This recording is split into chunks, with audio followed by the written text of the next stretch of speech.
Una frecuente respuesta ante la sorpresa o el asombro que produce la lectura de un poema o un relato consiste en indagar en el responsable de su origen o aparición, el autor.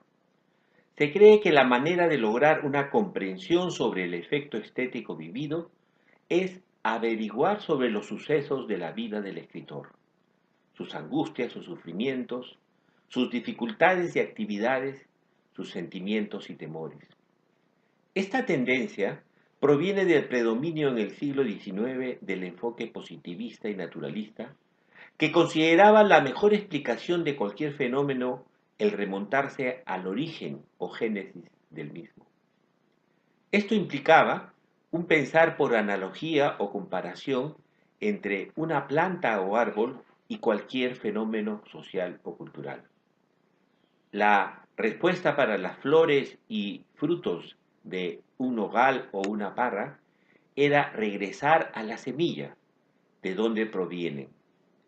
Esto implicaba retornar a las condiciones y al entorno que propiciaron su crecimiento y frondosidad final.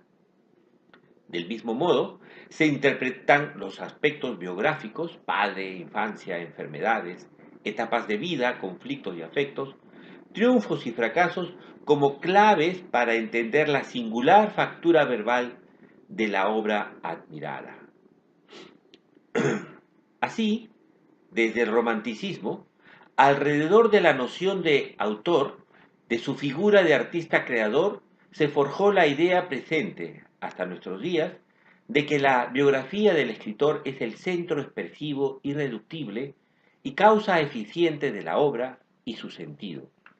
En esta crítica biográfica convergen y se anudan significaciones complementarias, la de creación, la de originalidad y la de subjetividad, resortes últimos para comprender su actividad literaria.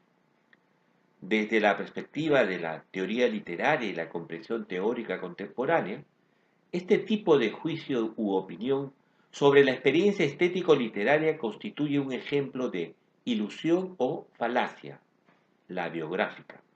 Esta tendencia constantemente presente en los integrantes de una comunidad de usuarios de la literatura reduce lo que es una relación entre un objeto, el texto, y un sujeto, el lector, a uno de los componentes de dicha experiencia de lectura, el autor, que aparece como única causa y posible explicación de la obra.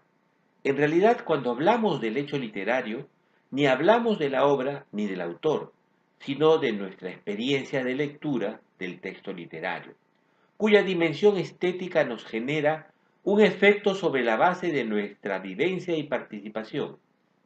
Pretender reducir dicha vivencia compleja a una simple constatación causal de los sucesos de la existencia del autor y atribuirle a él conocimientos, sentimientos auténticos y valores inherentes sobre su devenir, se muestra como una ilusión, una proyección y una reducción antojadiza, más propia del comentarista o crítico que del mismo escritor.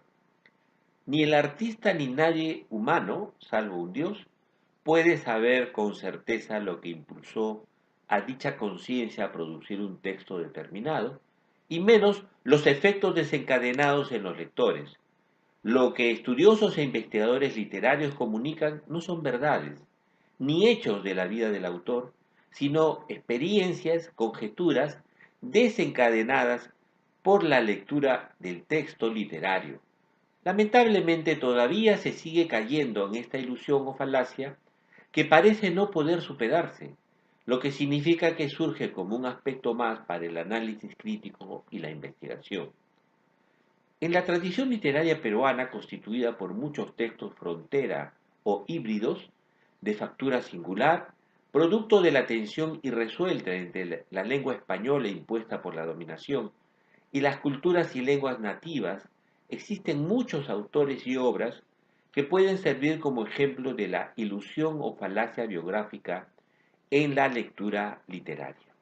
Hemos escogido un autor muy representativo de dicha condición, cuya producción discursiva ha sido, desde sus inicios, espacio privilegiado para la crítica biográfica. En el 2010, uno de los premios más prestigiosos del ambiente literario peruano fue otorgado a un ensayo referido a la obra de José María Arguedas.